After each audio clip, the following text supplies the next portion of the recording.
Hello from Dhaka, this is Moutushi Jubaida Rahman and you are watching Basis News. At first, the headlines. Home Advisor assures level playing field ahead of national polls. Youth must be driven by innovation entrepreneurship, says Education Advisor. District Voluntary Network to be formed for protecting wildlife, says Advisor Rizwana. Democracy can be established if election is obstructed, says Amir Khasru.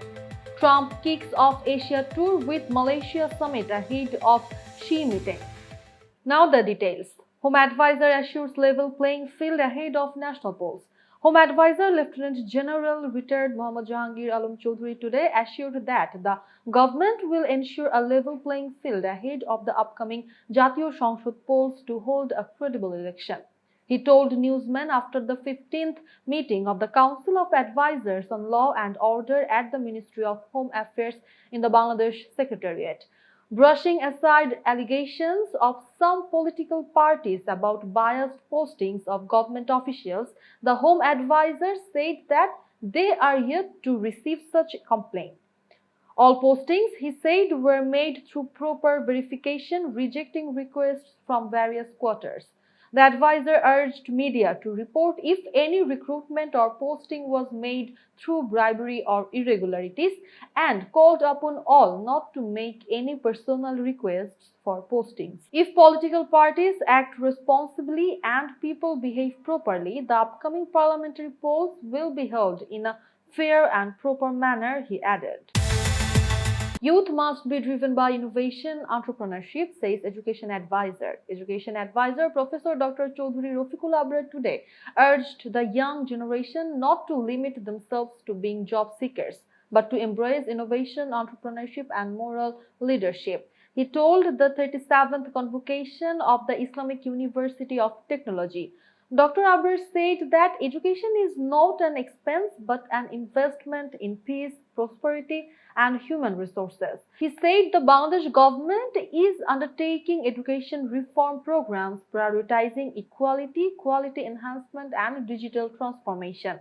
At the convocation, 522 students from 36 member countries of the Organization of Islamic Cooperation received graduate and postgraduate degrees.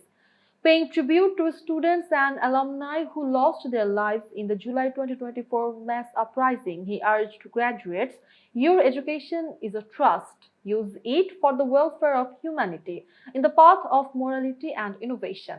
Let faith be your guidance, knowledge your light, and compassion your strength. Dr. Abrar highlighted that IUT is the only international university in Bangladesh established by the OIC, a matter of national pride, and assured that the government will continue full support for its development and success.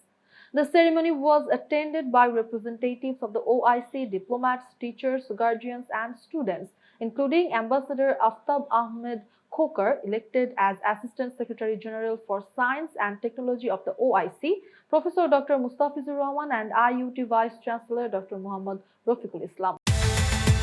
District Voluntary Network to be formed for protecting wildlife, says Advisor Rizwana. Environment, Forest and Climate Change Advisor Sir Rizwana Hassan said today that a voluntary network will be formed in every district to support the Forest Department in rescuing and protecting wildlife.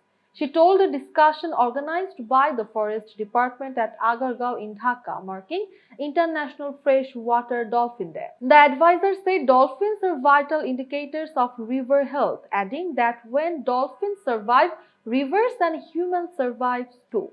He said that keeping rivers clean is essential for the survival of both dolphins and people. Rizwana Hassan said that protecting wildlife requires not only laws but also changes in human behavior. She urged communities to stand against cruelty to animals and thanked all those working to protect wildlife. She also said that the welfare of humans and wildlife is deeply interconnected. A handbook titled Ganga Dolphin Conservation Handbook was also unveiled, followed by an educational exhibition on dolphins. Democracy can be established if election is obstructed, says Amir Khasru. BNP Standing Committee member Amir Khasru Mahmood Choudhury today said that democracy cannot be established if elections are obstructed. He told a discussion marking the 4th founding anniversary of the Gano Adhikar Porishad at the Institution of Diploma Engineers in Kakrail, Dhaka. He said the election is a correction and filtration process. If we obstruct it, there will be no scope to establish democracy. Referring to the need for restoring democratic order, Khasru said, "We have been victorious in our 16 years of struggle, but democratic order has not yet returned. Now our task is to bring it back through the unified participation of all in the upcoming election." On addressing disagreements, he said, "We will take issues to the people, seek their mandate and resolve them accordingly. Many changes do not happen overnight. Discussions must be continued and solution may take months or even a year." The BNP leader also called for tolerance, saying to build the Bangladesh of tomorrow, we must respect each other's opinions. Without tolerance, even 100 reforms cannot institutionalize democracy. Trump kicks off Asia tour with Malaysia summit ahead of Xi meeting. United States President Donald Trump arrived in Malaysia on Sunday, beginning his Asian tour that includes major trade talks with Chinese President Xi Jinping. Trump will meet Xi in South Korea later this week to discuss a possible deal to end the ongoing trade war between the world's two largest economies. Speaking to reporters aboard Air Force One, Trump said he hoped for a comprehensive deal with China to avoid new 100% tariffs set to take effect on 1st November. In Malaysia, Trump is attending the Association of Southeast Asian Nations or ASEAN summit and is expected to sign a trade deal with Malaysia. He will also witness the signing of a peace agreement between Thailand and Cambodia. The US president said the peace deal would be signed immediately upon his arrival. Trump is also expected to meet Brazilian President Luiz Inácio Lula da Silva on the sidelines of the ASEAN summit to improve diplomatic ties. During a refueling stop in Qatar, Trump met leaders of the Gulf nation, which is a guarantor of the Gaza ceasefire deal brokered by his administration. After Malaysia, Trump will visit Japan, where he is scheduled to meet Prime Minister Sanae Takaichi before heading to South Korea. In South Korea, Trump will attend the Asia-Pacific Economic Cooperation or APEC summit in Busan and meet South Korean President Lee Jae-myung.